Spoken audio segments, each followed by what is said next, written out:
Welcome to Drawliper channel, and in today's video I'm going to show you how to increase RAM or memory on Android. Now the first thing you have to do is go to its settings app.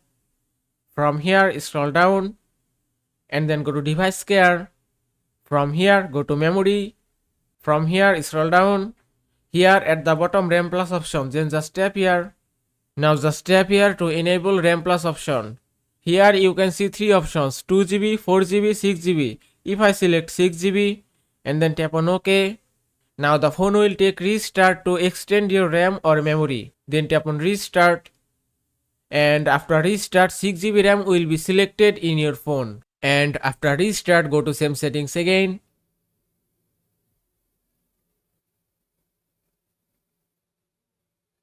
And now you can see 6GB RAM is selected in my phone. And that is how you can increase RAM or memory on Android. I hope this video was helpful. If it was, please give it a thumbs up and don't forget to subscribe.